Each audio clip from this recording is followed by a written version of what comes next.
নমস্কার, আপনি দেখছেন স্টক মার্কেট বাংলা। আজ আমি আবার হাজির হয়ে গেছি মিউচুয়াল ফান্ডের লেটেস্ট আপডেট নিয়ে। আপনারা সকলেই জানেন আমরা এই চ্যানেলে মিউচুয়াল ফান্ড রিলেটেড ভিডিও বানাই।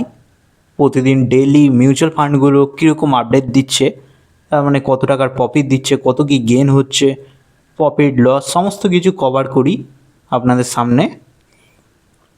তো এইরকম ভিডিও যদি আপনারা দেখতে ভালো লাগে বা দেখতে আগ্রহী, তাহলে অবশ্যই চ্যানেলটিকে সাবস্ক্রাইব করে একটু সাপোর্ট করবেন, আপনাদের সাপোর্টের খুবই দরকার। তো চলুন সরাসরি ভিডিও শুরু করা যাক। আজকে হলো বৃহস্পতিবার, 9ই এপ্রিল 2026। বুধবারে মিউচুয়াল ফান্ডে কী ঘটেছে সেই আপডেটটা আমি কিন্তু আপনাদের সামনে এখন তুলে ধরবো এই মুহূর্তে। এর কারণ হলো আপনারা সকলেই জানেন যে মিউচুয়াল ফান্ড আপডেট হতে একদিন মতো সময় লেগে যায়।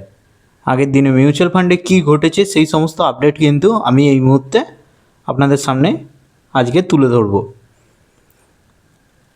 তার আগে বলে রাখি, আগের দিন কিন্তু মিউচুয়াল ফান্ড ভালো পারফর্ম করেছে। এর মেন কারণ হলো এনএফটি 50, সেন্সেক্স বলুন, ব্যাঙ্ক এনএফটি বলুন, আগের দিন কিন্তু খুব স্ট্রংলি আপ হয়েছিল। এমনকি এনএফটি 50 3%-এর উপরে চলে গেছিলো, ব্যাঙ্ক এনএফটি 5%-এর উপরে চলে গেছিলো। এর মেন রিজন হলো ইরান, ইসরায়েল এবং আমেরিকার যুদ্ধ স্থগিত বা যুদ্ধ পসের কথা হয়েছিল। আমেরিকা বলেছিল যে 2 সপ্তাহ যুদ্ধ স্টপ থাকবে, ওয়ার চলছে যেহেতু, যার ফলে ইন্ডিয়ান স্টক মার্কেট বলুন আর যে কোনো স্টক মার্কেটই এটাকে পজিটিভ হিসাবে নিয়েছে, যার কারণে মার্কেট কালকে দারুণ চড়েছে। কিন্তু আজকের মার্কেটটা দেখুন, আজকে কিন্তু এনএফটি 50 0.93% নেগেটিভ হয়ে গেছে, সেন্সেক্সও 1.20% নেগেটিভ হয়ে গেছে, অন্যদিকে ব্যাঙ্ক এনএফটি 1.58% নেগেটিভ হয়ে গেছে। এর কারণ কি? এর কারণ হলো কালকে তো অনেকটা উপরে উঠে গেছিলো একবারে এক চান্সেই, কিন্তু আজকে মুনাফা তোলা হয়েছে। আজকে বলে রাখি উইকলি সেন্সেক্সের এক্সপায়ারি ডেট ছিল, যার কারণে এরকম মুনাফা সেলিং হয়েছে, যার কারণে মার্কেট কিছুটা হলেও গিরেছে।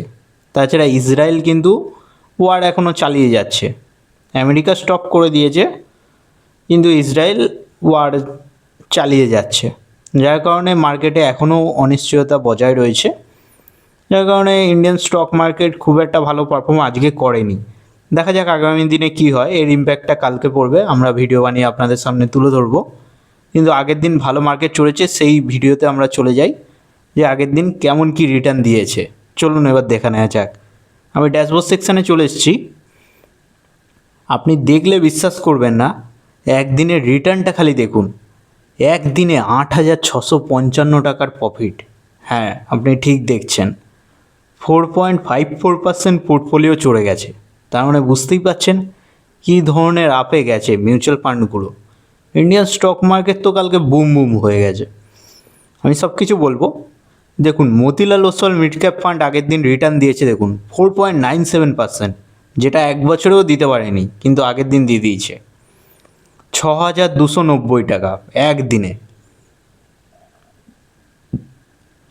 অন্যদিকে বন্ধন স্মল ক্যাপ ফান্ড দেখুন 3.58% চড়েছে, 1,932 টাকার প্রফিট দিয়ে দিয়েছে আগের দিন। অন্যদিকে SBI banking financial service fund 5.43%-এর রিটার্ন জেনারেট করে দিয়েছে। হ্যাঁ, 241 টাকার প্রফিট দিয়ে দিয়েছে আগের দিন। Nipon India mid cap fund দেখুন 4.36%-এর মতো চড়েছে আগের দিন, যার ফলে 58 টাকার প্রফিট দিয়েছে। অন্যদিকে Nippon India small cap fund 3.31%-এর মতো চড়েছে, যার ফলে 42 টাকার প্রফিট দিয়েছে। এমনকি পারাক পারিক, এইচডিএফসি সবই চলেছে। পারাক পারিক দেখুন 2%-এর মতো রিটার্ন জেনারেট করে দিয়েছে, যার ফলে 23 টাকা আগের দিন প্রফিট দিয়েছে। অন্যদিকে এইচডিএফসি ফ্লেক্সি ক্যাপ 3.83%-এর মতো পজিটিভ রিটার্ন দিয়েছে, যার ফলে 37 টাকা জেনারেট হয়েছে। এডেলওয়াইজ গোল্ড অ্যান্ড সিলভার আগের দিন গোল্ড অ্যান্ড সিলভারও র্যালি দেখিয়েছে হালকা হলেও, 3.55%-এর মতো চড়েছে, যার ফলে 25 টাকা প্রফিট দেখিয়েছে। অন্যদিকে DSP multi asset allocation fund 2.67%-এর মতো চড়েছিল আগের দিন, যার ফলে 2 টাকা মতো 2 টাকা 75 পয়সা প্রফিট দিয়েছে। এগুলো এত অল্প সংখ্যক আপনি দেখতে পাচ্ছেন, এর কারণ হলো এগুলোতে খুবই অল্প সংখ্যক অ্যামাউন্ট ইনভেস্টেড আছে। আমি সব কিছু আপনাদের সামনে তুলে ধরবো, একটু ওয়েট করুন। তার মানে আগের দিন কিন্তু প্রত্যেকটা মিউচুয়াল ফান্ডই ভালো রিটার্ন দিয়েছে। হ্যাঁ, পজিটিভে, সব পজিটিভে। দেখা যাক কদিনে মার্কেট এরকমভাবে রিকভার করে যায়। এবার আমরা দেখে নেব কত টাকা ইনভেস্টমেন্ট আছে সব কিছুতে। দেখুন, আগের দিন আপনি যদি ভিডিওটা দেখেন তাহলে দেখবেন যে সব কটাই মাইনাসে রয়েছে, খালি ডিএসপি মাল্টি অ্যাসেট অ্যালোকেশন ফান্ডটা বাদে। আগের দিন সব কটা মাইনাসে ছিল, কিন্তু আজকে কিন্তু কিছু কিছু ফান্ড সবুজ হয়ে গেছে, তার মানে একটুখানি করলেও রিটার্ন জেনারেট করে দিয়েছে। আর বলে রাখি, এটা 11 মাসের পোর্টফোলিও। হ্যাঁ, আপনারা কমেন্টে বারবার জিজ্ঞেস করেন যে এটা কী ধরনের লামসাম নাকি এসআইপি। লামসামও বলতে পারেন, এসআইপিও বলতে পারেন, এসআইপিও কন্টিনিউ আছে, কিন্তু এটা হলো 11 মাসের পোর্টফোলিও। 11 মাস ধরে ইনভেস্টেড আছি আমরা এই মিউচুয়াল ফান্ডগুলোতে। দেখুন, বলে রাখি, মতিলাল ওসওয়ালে সব থেকে বেশি ইনভেস্টমেন্ট আছে। দেখুন, 1,46,078 টাকা, যার কারেন্ট ভ্যালু হয়ে দাঁড়িয়েছে 1,32,798 টাকা। এটা এখনও মাইনাসে চলছে। বন্ধন স্মল ক্যাপ ফান্ড 55,678 টাকা মতো ইনভেস্টেড ছিল, যার কারেন্ট ভ্যালু হয়ে গেছে 55,974 টাকা একদিনে। SBI banking financial service fund দেখুন, 4,500 টাকা মতো ইনভেস্টেড ছিল, যার কারেন্ট ভ্যালু 4,689 টাকা হয়ে গেছে। Nipon India mid cap fund এখনও রিকভার করতে পারেনি, বেশি না, ওই 12 টাকা মতো, 11 টাকা মতো রিটার্ন হলেই সমান সমান হয়ে যাবে। 1,413 টাকা মতো ইনভেস্টেড আছে, যার কারেন্ট ভ্যালু 1,402 টাকা হয়ে রয়েছে। অন্যদিকে নিপন ইন্ডিয়া স্মল ক্যাপ ফান্ডে দেখুন, 1,380 টাকা মতো ইনভেস্টেড আছে, যার কারেন্ট ভ্যালু 1,337 টাকা হয়ে রয়েছে, এটাও নেগেটিভে রয়েছে। অন্যদিকে পারাক পারিক দেখুন, 1,000 টাকা মতো ইনভেস্টেড ছিল, 1,023 হয়ে গেছে। এইচডিএফসি ফ্লেক্সি ক্যাপও 1,000 টাকা মতো ইনভেস্টেড ছিল, 1,023 হয়ে গেছে। এডেলওয়াইজ গোল্ড অ্যান্ড সিলভার দেখুন, 800 টাকা মতো ইনভেস্টেড ছিল, এখনও কিন্তু পজিটিভে আসতে পারিনি, 736 টাকা হয়ে রয়েছে। অন্যদিকে DSP multi asset allocation fund 100 টাকা মতো ইনভেস্টেড ছিল, যার কারেন্ট ভ্যালু 105 টাকা হয়ে রয়েছে। তার মানে একটা, দুটো, তিনটে, চারটে, পাঁচটা ফান্ড আমাদের কিন্তু পজিটিভে রয়েছে, বাকিগুলো এখনও পর্যন্ত নেগেটিভ হয়ে রয়েছে। দেখা যাক কতদিনে রিকভার করে। এবার দেখিয়ে দিই টোটাল রিটার্ন, তার মানে 11 মাস ধরে যে ইনভেস্টেড আছে অ্যামাউন্টগুলো এসআইপির মাধ্যমে, তার রিটার্নটা কত দিয়েছে। এখানে দেখতে গেলে মতিলাল ওসওয়াল সব থেকে খারাপ রিটার্ন দিয়েছে, আপনারা সকলেই দেখছেন যদিও ভিডিওগুলো। মতিলাল ওসওয়ালে মিড ক্যাপ ফান্ডে দিয়েছে 9.09% নেগেটিভ রিটার্ন, 13,280 টাকা মতো এখনও পর্যন্ত মাইনাস রিটার্ন দিয়েছে। এ তো অনেক বেশি ছিল, কিন্তু ইদানিং আগের দিন ভালো পারফর্ম করেছে, যার ফলে এত মাইনাসটা কমে গেছে। অন্যদিকে বন্ধন স্মল ক্যাপ ফান্ড কালকের দৌলতে 0.53% পজিটিভ হয়ে রয়েছে, 296 টাকার প্রফিট দিয়েছে এখনও পর্যন্ত। SBI banking financial service fund 4.2%-এর মতো রিটার্ন জেনারেট করে দিয়েছে এখনও পর্যন্ত, 188 টাকা প্রফিট দেখাচ্ছে। অন্যদিকে Nippon India growth mid cap ফান্ডে দেখুন 0.78%-এর মতো চড়েনি, মাইনাসে রয়েছে, যার ফলে 10 টাকা এখনও পর্যন্ত মাইনাসে হয়ে রয়েছে। নিপন ইন্ডিয়ারও সেম কেস, 3.12% নেগেটিভে আছে, যার ফলে 43 টাকা মাইনাস হয়ে রয়েছে। পারাক পারিক ফ্লেক্সি ক্যাপ 2.3%-এর মতো চড়েছে, এইচডিএফসি ফ্লেক্সি ক্যাপও 2.4%-এর মতো চড়েছে। একটাতে পারাক পারিকে 23 টাকা, আর অন্যদিকে এইচডিএফসি ফ্লেক্সি ক্যাপে 24 টাকা। এডেলওয়াইজ গোল্ড অ্যান্ড সিলভারেও ভারী গ্র্যাবার দেখা দিয়েছে, গোল্ড অ্যান্ড সিলভার ইদানিং চলছিল না, কালকে একটু চলেছে, আজকে আবার মুনাফা বসুলি হয়েছে। 8%-এর মতো নেগেটিভ হয়ে রয়েছে, যার ফলে 64 টাকা মাইনাসের হয়ে রয়েছে এখনও পর্যন্ত।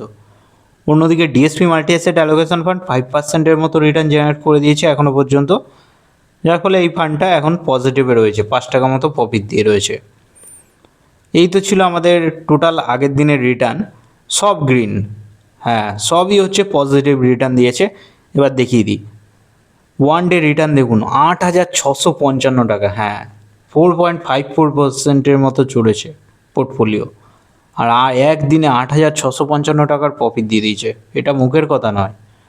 ইনভেস্টেড এমন দেখুন 2,11,948 টাকা, যার কারেন্ট ভ্যালু হয়ে গেছে 1,99,087 টাকা। দুদিন আগেই 1,87,000 ছিল, কিন্তু একদিনেই এটা অ্যামাউন্টটা অ্যাড হয়ে গেছে। ইনভেস্টেড অ্যামাউন্ট আবার বলি, 2,11,948 টাকা, যার কারেন্ট ভ্যালু 1,99,087 টাকা। এখনও টোটাল রিটার্নে দেখুন 12,861 টাকা মাইনাস হয়ে রয়েছে। 6.07% নেগেটিভও চলছে এখনও মিউচুয়াল ফান্ডগুলো। এক্সআইআরও দেখে নিন -2.24% নেগেটিভ আছে। এক্সআইআর যতদিন না পজিটিভ আসবে ততদিন আমাদের রিকভার হবে না। দেখা যাক কতদিনে রিকভার করা যায়। এবার আমরা দেখে নেব কোন কোন সেক্টরে টাকাটা আমাদের ইনভেস্টেড আছে। বলে রাখি ইকুইটি মার্কেটে পুরোটাই আছে। 3.83% ইকুইটিতে আছে, ডেটে আছে 5.80%, কমিউনিটিতে 0.37%। আর আমাদের মিউচুয়াল ফান্ডগুলো প্রধানত মিড ক্যাপ ক্যাটাগরি ফোকাস, যার কারণে 61%-এর মতো মিড ক্যাপে ইনভেস্টেড আছে, স্মল ক্যাপে 23%-এর মতো, লার্জ ক্যাপে 15%-এর মতো। অন্যদিকে আমাদের যে সেক্টরে সবথেকে হেভি ইনভেস্টমেন্ট আছে মিউচুয়াল ফান্ডগুলো দ্বারা, সেই টপ সেক্টরগুলোর মধ্যে আছে ফাইন্যান্সিয়াল সেক্টর 30%-এর ওপরে, টেকনোলজি সেক্টর 21%-এর ওপরে, consumer dictionary 16%, industrial 13%, health care 4%, real state 4%, materials 3%, energy utilities 2%, consumer staples 1%, diversify 0.78%, unspecify কিছু নেই, আদার সেক্টরে 0.01%। এই তো ছিল মিউচুয়াল ফান্ড রিলেটেড ভিডিও। কেমন লাগলো অবশ্যই জানাবেন, আর ভালো লাগলে অবশ্যই চ্যানেলটিকে সাবস্ক্রাইব করে একটু সাপোর্ট করবেন। দেখা হচ্ছে পরের ভিডিওতে।